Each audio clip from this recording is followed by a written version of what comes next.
Momento Quiz do Sensei. Qual o tamanho dessa caneta? Alternativa A, 148,0 mm. Alternativa B, 148,1 mm. Alternativa C, 147,9 mm. Ou alternativa D, todas as anteriores. 5 segundos.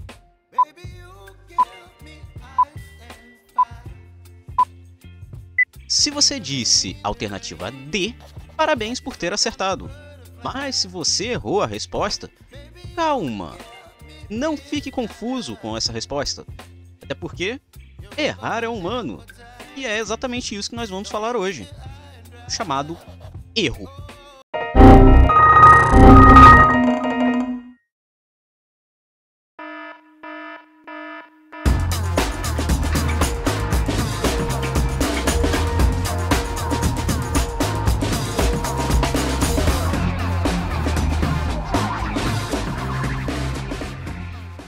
Atenção para o que eu vou falar agora. Não é possível medir nada com 100% de precisão. Pois é, pode parecer meio bizarro, mas isso é a mais pura verdade. Quando medimos algum tipo de valor na natureza, seja a temperatura que a sua bebida se encontra, ou a sua própria altura mesmo, usamos instrumentos de medida, certo?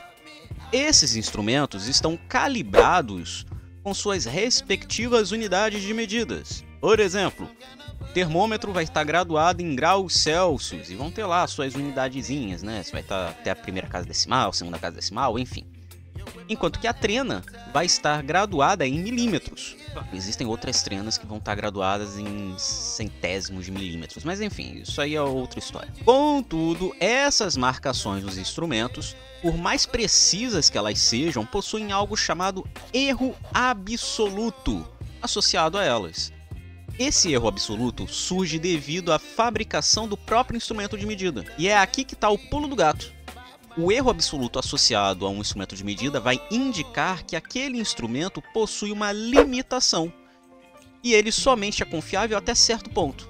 Ou melhor dizendo, os valores que você mede com a sua régua, por exemplo, serão valores aproximados e não um valor exato.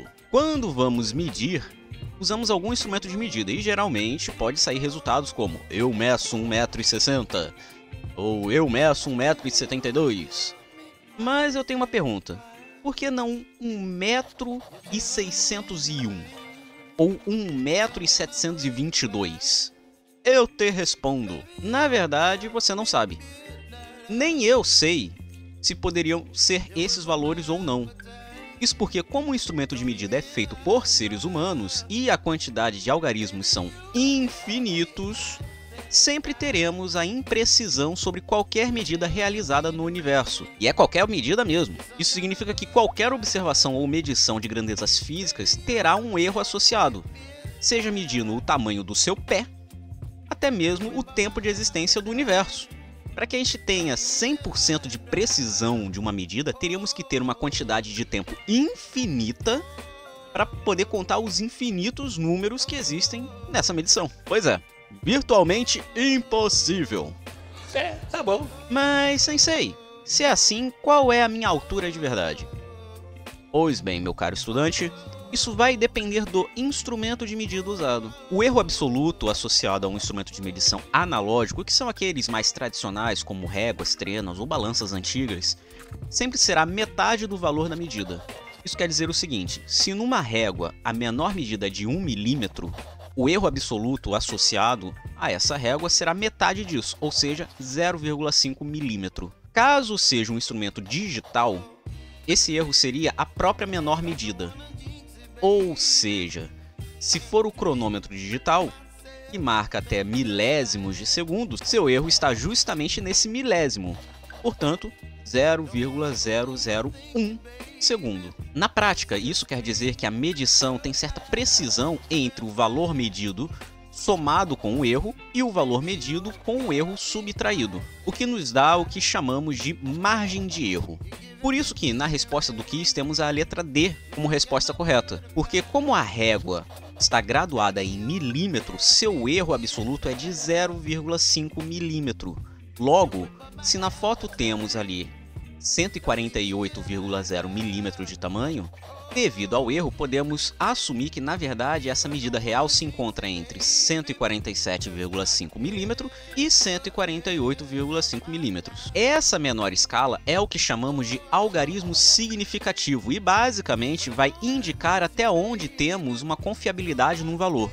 Por exemplo, se pegarmos essa medida aqui, 3,1416 centímetro, o número mais à esquerda é o algarismo mais significativo e, portanto, possui 100% de precisão, enquanto que o algarismo mais à direita seria o algarismo significativo com menor precisão, ou seja, ele seria o menos preciso, né? E que possivelmente possui um erro associado. E uma curiosidade: você sabia que na ciência o erro consegue ser mais importante do que a própria medida às vezes? Mentiroso! Pois é, saber a margem de erro de uma medição torna possível generalizarmos observações nas fórmulas que tanto conhecemos. Por exemplo, se medimos o deslocamento de um carro ao longo do tempo e consideramos a margem de erro, esse monte de ponto aqui podem acabar se unindo e formando um gráfico. Note que não necessariamente passamos a reta por todos os pontos.